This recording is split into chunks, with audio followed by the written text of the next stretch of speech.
इस लेक्चर में veto power के बारे में डिस्कस करेंगे। गवर्नर और प्रेसिडेंट की वीटो पावर क्या है। वीटो पावर का मतलब है, देखो गवर्नर के पास जब बिल भेजा जाता है या प्रेसिडेंट के पास जब बिल भेजा जाता है, ये तो आपको पता है ना हमारे देश में कानून कैसे बनता है। देखो भाई साहब, या तो पार्लियामेंट बनाती है, संसद जिसे बोलते हैं हिंदी में, पूरे देश के लिए, और अगर स्टेट के लिए बनाना है तो स्टेट की विधानसभा बनाएगी। विधानसभा मतलब स्टेट लेजिस्लेटिव असेंबली इंग्लिश में बोलते हैं।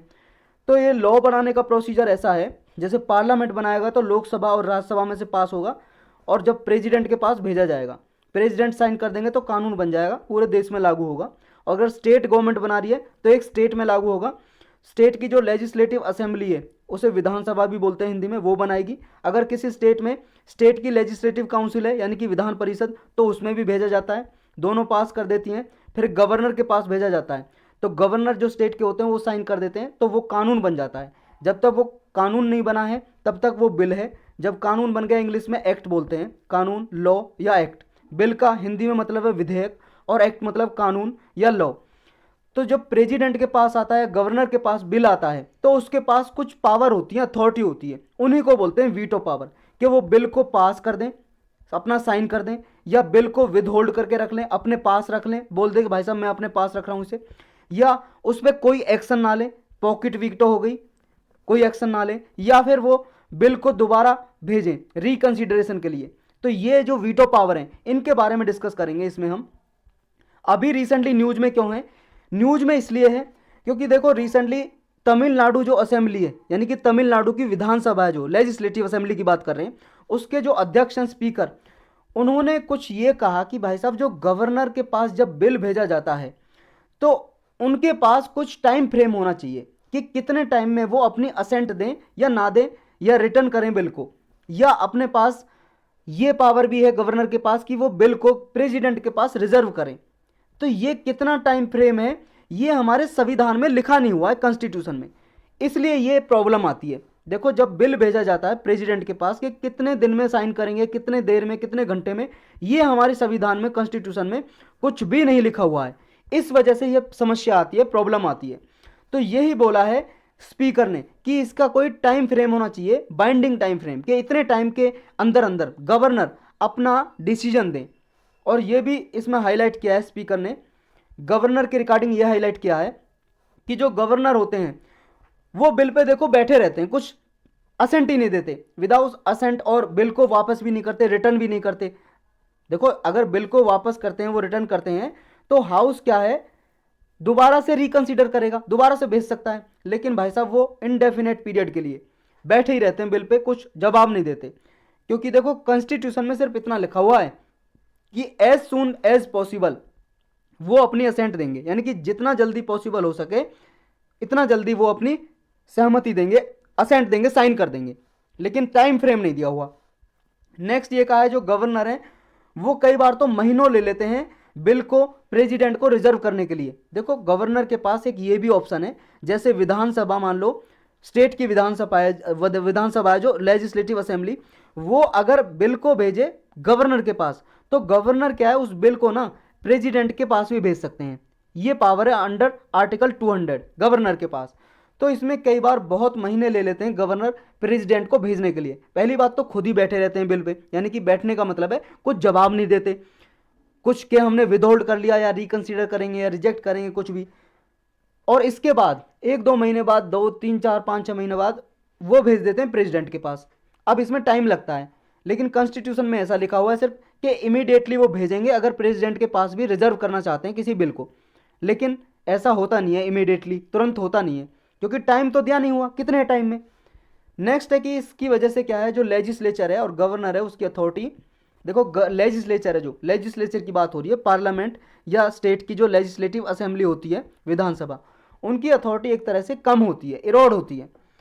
क्योंकि गवर्नर देखो स्टेट एग्जीक्यूटिव के हेड होते हैं एक तरह से, और उन्हें अपॉइंट किया जाता है यूनियन गवर्नमेंट के द्वारा। तो उनके पास ये पावर दी गई है कि वो गवर्नर क्या है, प्रेसिडेंट को किसी बिल को रेफर कर सकते हैं अगर उन्हें लगता है कि प्रेसिडेंट की असेंट इसमें जरूरी है। तो प्रेसिडेंट से रिलेटेड कुछ इशू हाईलाइट किए हैं इसमें।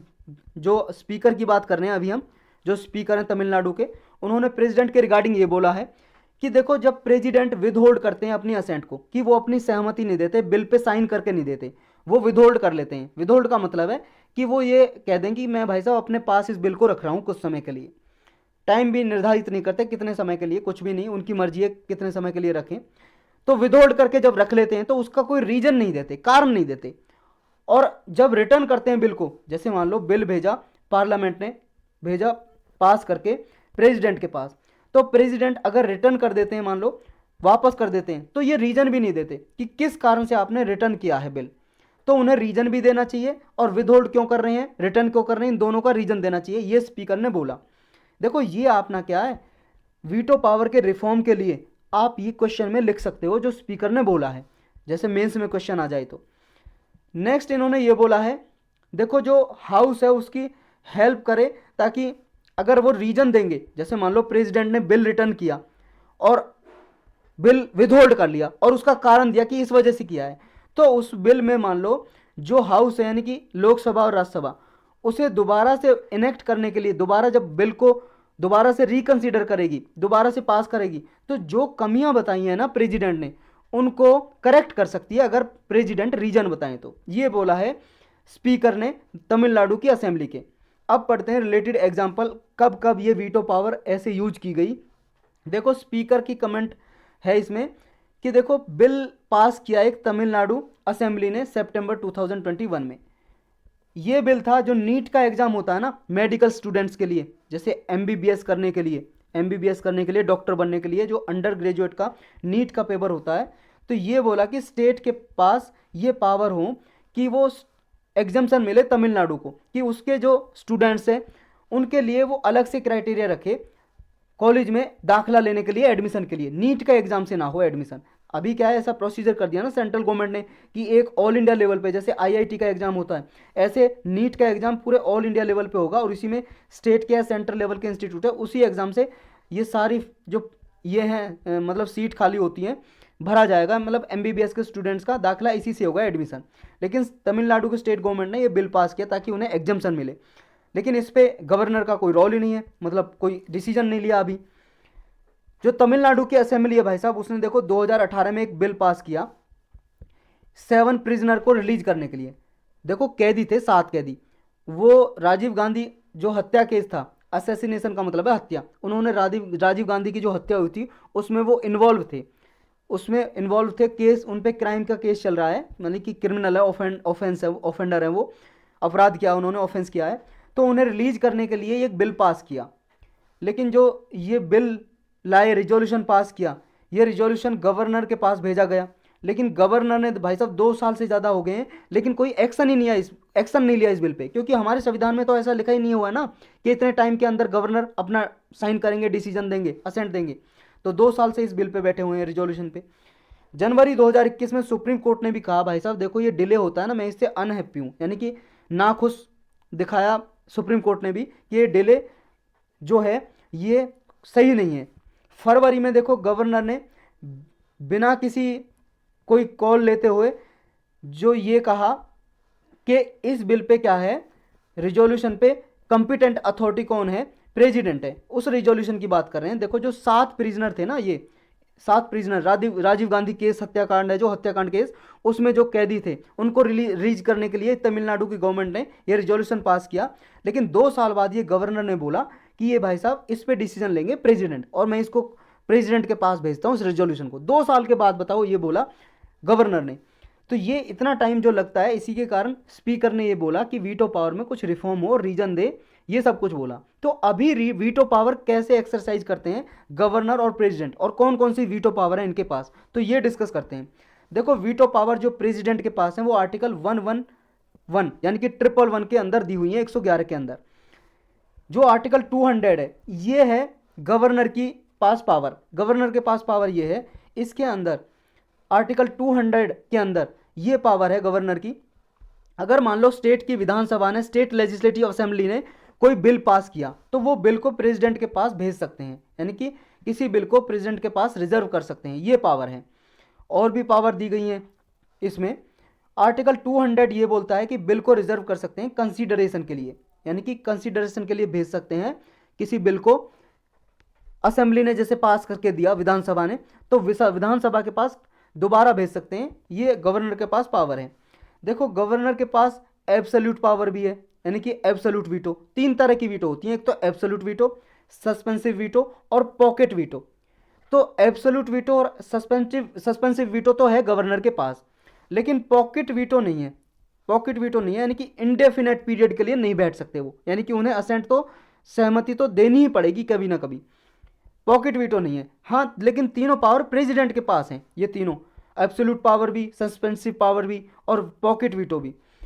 तो एब्सोल्यूट वीटो और सस्पेंसिव वीटो है, ये देखो गवर्नर सारे बिल के रिगार्डिंग इसे एक्सरसाइज कर सकते हैं, लेकिन मनी बिल के टाइम पे नहीं कर सकते। यानी कि अगर विधानसभा ने मनी बिल पास किया है तो गवर्नर को अपनी असेंट देनी पड़ेगी भाई साहब, यानी कि एब्सोल्यूट वीटो इंडेफिनेट पीरियड के लिए नहीं बैठ सकते वो। और देखो सस्पेंसिव वीटो भी नहीं एक्सरसाइज कर सकते। सस्पेंसिव वीटो क्या है, इसका मतलब ये है, जैसे मान लो विधानसभा ने पास किया कोई बिल, गवर्नर ने भेजा, ये दोबारा भेज सकते हैं इसे रिकंसिडर करने के लिए विधानसभा के पास, कि भाई साहब दोबारा बिल पास करो, इसमें कुछ कमियां हैं, रिफॉर्म करो। रीजन नहीं देंगे कौन कौन सी कमियां, उनकी मर्जियां दे या ना दे। तो ये फिर अगर विधानसभा ने दोबारा भेज दिया तो फिर गवर्नर को अपनी एसेंट देनी पड़ती है, सहमति देनी पड़ती है। तो ये है सस्पेंसिव वीटो। लेकिन सस्पेंसिव वीटो मनी बिल के केस में यूज नहीं कर सकते गवर्नर। अब ये जो वीटो के टाइप है वो देख लेते हैं। जो सारी वीटो हैं, एब्सोल्यूट वीटो, सस्पेंसिव और पॉकेट वीटो, ये प्रेसिडेंट के पास तीनों हैं, लेकिन पॉकेट वीटो गवर्नर के पास नहीं है। तो तीनों वीटो पावर प्रेसिडेंट देखो यूज कर सकते हैं, लेकिन जब कॉन्स्टिट्यूशनल अमेंडमेंट बिल है उसके केस में नहीं कर सकते। देखो जब संविधान में संशोधन कर रहे हैं तो एक तो constitutional amendment bill state legislature के पास पावर नहीं है इंट्रोड्यूस करने की। ये शुरू कहाँ से होता है, पार्लियामेंट से, लोकसभा या राज्यसभा में इंट्रोड्यूस होता है कॉन्स्टिट्यूशनल अमेंडमेंट बिल, संवैधानिक संशोधन बिल या विधेयक बोल सकते हो आप। तो ये स्टार्ट कहाँ से होता है, ये होता है भाई साहब स्टेट लेजिस्लेचर से, नहीं स्टेट लेजिस्लेचर से नहीं, पार्लियामेंट से, क्योंकि स्टेट लेजिस्लेचर के पास पावर ही नहीं है कॉन्स्टिट्यूशन को अमेंड करने की। तो ये बात आपको याद रखनी है, यहाँ पे मैं बार बार इसलिए बता रहा हूँ ताकि आप याद रखो। तो ये जो पावर है कॉन्स्टिट्यूशनल अमेंडमेंट बिल की, अगर ये प्रेसिडेंट के पास भेज दिया तो प्रेसिडेंट कोई भी वीटो यूज नहीं कर सकते। ये बात आपको याद रखनी है कि प्रेसिडेंट की ये वीटो की पावर कॉन्स्टिट्यूशनल अमेंडमेंट बिल के रिगार्डिंग नहीं है। तो अब पढ़ते हैं कि ये वीटो जितने टाइप के होते हैं अलग अलग। एब्सोल्यूट वीटो का मतलब क्या है, पहले करते हैं स्टार्ट एब्सोल्यूट वीटो से। देखो एब्सोल्यूट वीटो का मतलब ये है कि ये प्रेसिडेंट की पावर है विदहोल्ड करने की। कि मान लो प्रेसिडेंट ने ये अनाउंस कर दिया कि मैं भाई साहब इस बिल को विदहोल्ड कर रहा हूं, कि अपने पास रख रहा हूं कुछ समय के लिए। टाइम निर्धारित नहीं है क्योंकि संविधान में दिया ही नहीं हुआ, तो टाइम तो दिया हुआ है ही नहीं, तो ये विदहोल्ड कर लेंगे जो भी बिल पास किया है, यानी कि विदहोल्ड कर लिया एक तरह से बिल। देखो टाइम तो है नहीं, इसका मतलब ये है कि बिल एंड हो गया, खत्म हो गया भाई साहब। एक्ट नहीं बन सकता जब तक प्रेसिडेंट साइन नहीं करेंगे, क्योंकि जो पार्लियामेंट है, पार्लियामेंट लॉ मेकिंग बॉडी है। और पार्लियामेंट किससे मिलकर बनती है, पार्लियामेंट, पार्लियामेंट तो भाई साहब लोकसभा, राज्यसभा और प्रेसिडेंट। तो जब प्रेसिडेंट साइन कर देंगे जब भी कोई बिल कानून बनेगा। नेक्स्ट आती है सस्पेंसिव वीटो। ये है एक बार प्रेसिडेंट के पास पावर है कि वो बिल को रिटर्न कर सकते हैं, वापस भेज सकते हैं। जैसे मान लो लोकसभा राज्यसभा ने पास किया बिल, तो वापस भेज दिया प्रेसिडेंट ने, तो दोबारा से ये रिकंसीडर करेंगे, फिर दोबारा से लोकसभा राज्यसभा में पास करेंगे। और अगर दोबारा से भेज दिया प्रेसिडेंट के पास, फिर उनके पास कोई ऑप्शन नहीं है, फिर उन्हें अपनी असेंट देनी पड़ेगी, पास करना ही पड़ेगा without using any veto power. फिर वो कोई वीटो पावर यूज नहीं कर सकते अगर दोबारा उनके पास भेज दिया बिल पास करके लोकसभा राज्यसभा ने। तो ये है सस्पेंसिव वीटो, यानी कि एक बार प्रेसिडेंट लौटा सकते हैं बिल को रिकंसीडर करने के लिए, कि दोबारा दे आप बिल को पास करो, पार्लियामेंट से बोल सकते हैं। लेकिन एक बात याद रखनी है, जो सस्पेंसिव वीटो है ये मनी बिल पे नहीं यूज कर सकते प्रेसिडेंट, यानी कि मनी बिल को रिकंसीडरेशन के लिए नहीं भेज सकते, कि पार्लियामेंट को ये नहीं बोल सकते कि लोकसभा राज्यसभा को कि आप दोबारा से पास करो। ये suspensive veto money bill pay नहीं यूज हो सकती, ये बात आपको याद रखनी है। मनी बिल पे नहीं हो सकती सस्पेंसिव वीटो। विदहोल्ड कर सकते हैं, मनी बिल को रिजेक्ट कर सकते हैं, लेकिन रिकंसीडरेशन के लिए यानी कि सस्पेंसिव वीटो यूज नहीं कर सकते, ये बात याद रखनी है। रिजेक्ट कर सकते हैं, रिजेक्ट कर देंगे बिल को, लेकिन सस्पेंसिव वीटो यूज नहीं कर सकते। नेक्स्ट है पॉकेट वीटो। देखो पॉकेट वीटो भी यूज कर सकते हैं मनी बिल पे, ये भी याद रखना है, ये इंडेफिनेट पीरियड के लिए। लेकिन जनरली कन्वेंशन ये है, पार्लियामेंट मतलब हमारे संविधान में तो दिया नहीं हुआ, लेकिन जनरली ये है कि प्रेसिडेंट को जल्दी से देना पड़ता है, क्योंकि भाई साहब मनी बिल इतना इंपॉर्टेंट होता है, क्योंकि गवर्नमेंट को खर्चा लेना है कंसोलिडेट फंड ऑफ इंडिया से, खर्चा चलाना, एक्सपेंडिचर चाहिए। तो ये मनी बिल जब भी भेजते हैं तो जल्दी से पास करना ही पड़ता है। तो जो पॉकेट वीटो है, पॉकेट वीटो क्या है? पॉकेट वीटो का मतलब है प्रेसिडेंट इनडेफिनेट पीरियड के लिए बिल पे बैठ जाएंगे, मतलब पास ही नहीं करेंगे, ना तो कुछ कहेंगे मैंने विदहोल्ड किया है, ना ये कहेंगे मैं रिकंसिडरेशन के लिए भेज रहा हूँ, तो कुछ भी नहीं बोलेंगे, मतलब कोई जवाब ही नहीं, वो है पॉकेट वीटो। यानी कि ना तो रिजेक्ट करेंगे बिल को, ना ही रिटर्न करेंगे रिकंसिडरेशन के लिए, यानी कि बिल एक तरह से ये समझ लो एंड है, वो खत्म है बिल। अब देखो अमेरिकन प्रेसिडेंट है, जो अमेरिका में जो प्रेसिडेंट होते हैं उनके पास ये पावर है कि वो उनको 10 दिन के अंदर अंदर ना बिल को वापस भेजना पड़ता है, लेकिन ऐसा इंडियन प्रेसिडेंट के पास कोई टाइम फ्रेम नहीं है, टाइम रूल नहीं है, तो हमारे संविधान में कोई टाइम नहीं दिया हुआ, अमेरिकन प्रेसिडेंट में है, मतलब ये 10 दिन के अंदर अंदर उसे भेजेंगे, रीसेंड करेंगे अगर भेजना चाहते हैं, रीसेंड करना चाहते हैं, यानी कि सस्पेंसिव वीटो। और देखो एक चीज़ और है, अमेरिका के प्रेसिडेंट के पास क्वालिफाइड वीटो और है, क्वालिफाइड वीटो, यानी कि ये वीटो, ये पावर है किसके पास? अमेरिका के पार्लियामेंट के पास। अगर मान लो रिजेक्ट कर दिया अमेरिका के प्रेसिडेंट ने बिल, तो फिर जो अगर पार्लियामेंट अमेरिका की उसे, जैसे मान लो पहले सिंपल मेजोरिटी से पास किया था, और अगर मान लो स्पेशल मेजोरिटी से पास कर दे, मतलब ज़्यादा मेजोरिटी से पास कर दे, तो फिर क्या है, ये प्रेसिडेंट को, अमेरिकन प्रेसिडेंट को फिर बिल पे अपनी असेंट देनी ही पड़ती है। लेकिन ऐसी पावर कोई क्वालिफाइड वीटो इंडिया के पास नहीं है, ये बात आपको याद रखनी है। अब पढ़ते हैं कि स्टेट बिल के ऊपर वीटो पावर क्या है प्रेसिडेंट की। जैसे मान लो गवर्नर के पास पावर है अंडर आर्टिकल 200, अगर प्रेसिडेंट के पास भेज दिया बिल, तो ये क्या है, रिजर्व कर सकते हैं सर्टेन टाइप ऑफ बिल को प्रेसिडेंट के लिए, प्रेसिडेंट फिर उस पर डिसीजन लेते हैं, फिर गवर्नर की कोई पावर नहीं रह जाती उस बिल के रिगार्डिंग, जैसे स्टेट का बिल है जो प्रेसिडेंट डिसीजन लेते हैं। देखो प्रेसिडेंट के पास पावर है कि वो क्या है, जैसे बिल भेजा तो वो विद होल्ड करके रख सकते हैं विदाउट इंडेफिनेट पीरियड के लिए, यानी कि वो क्या है, दोबारा भेजे चाहे कितनी बार भी भेजे, स्टेट, मान लो स्टेट की असेंबली है, गवर्नर के पास कितनी बार भेजे, गवर्नर उसे प्रेसिडेंट को रिजर्व कर देंगे, तो गवर्नर चाहे तो बिल को पास ही नहीं होने देते, प्रेसिडेंट के पास भेज देते हैं, समझ रहे हो? तो ये प्रेसिडेंट एब्सोल्यूट वीटो यूज करते हैं स्टेट बिल के ऊपर, लेकिन सस्पेंसिव वीटो नहीं, रिकंसिडरेशन के लिए नहीं भेजते, ये सिर्फ एब्सोल्यूट वीटो, यानी कि वो विद होल्ड करके रख लेंगे अपने पास इंडेफिनेट पीरियड के लिए। लेकिन देखो मनी बिल को नहीं कर सकते गवर्नर रिजर्व, मनी बिल को तो भेजना ही पड़ता है स्टेट असेंबली को, ये बात आपको याद रखनी है। तो प्रेसिडेंट इस केस में देखो पॉकेट वीटो भी यूज कर सकते हैं और एब्सोल्यूट वीटो भी, यानी कि विद होल्ड करके भी रख सकते हैं प्रेसिडेंट स्टेट के बिल को, और इंडेफिनेट पीरियड के लिए कोई डिसीजन भी नहीं ले सकते, लेकिन मनी बिल के रिगार्डिंग नहीं, ये बात आपको याद होनी चाहिए। मनी बिल को गवर्नर प्रेसिडेंट के पास रिजर्व नहीं रखेंगे, जल्दी से भेजेंगे उसे, क्योंकि मनी बिल जल्दी से पास कराना पड़ता है एज सुन एज पॉसिबल, तो ये आपको याद रखना है। यही था बस इस लेक्चर में।